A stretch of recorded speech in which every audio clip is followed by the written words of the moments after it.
12 News Hurricane Headquarters, sponsored by Entergy.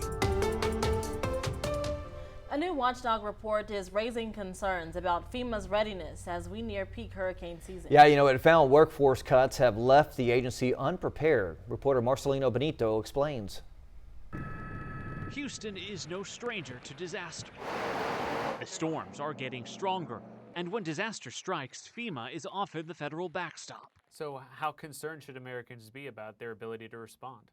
They should be very concerned. Chris Curry, a director with the GAO, oversaw its latest review of FEMA's workforce. You're going to see less qualified people from FEMA being able to respond because they had cuts to some of the most important parts of their workforce. How does an agency that's responsible for saving lives make staffing decisions without knowing what its staffing needs actually are? Well, that's our big concern. That was our question too. And they made cuts without thinking through what their needs were going to be. Texas saw the strain firsthand during last year's July 4th floods. Just 15% of FEMA's incident management workforce was available when the flooding began.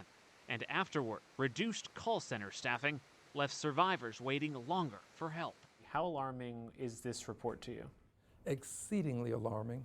Houston Democratic Congressman Al Green sits on the House Homeland Security Committee with oversight of FEMA. We're talking about lives being at risk. We need to staff up FEMA. The warning signs were already there in 2024. Hurricane Helene pummeled the U.S.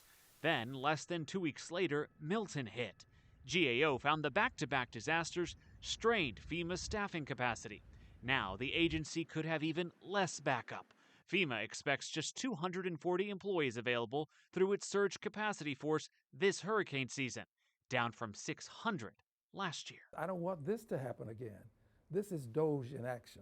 FEMA's already been forced to bring hundreds of employees back. If you just had to hire these people back, might not have been a good idea to cut them in the first place. So far, this Atlantic hurricane season has been pretty quiet, but the GAO warns there's still a long way to go till it's over. So if a major hurricane were headed towards Houston tomorrow, next week, how confident are you that FEMA can adequately respond?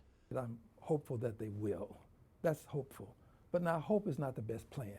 I just am not sure that FEMA is going to be ready to do what needs to be done.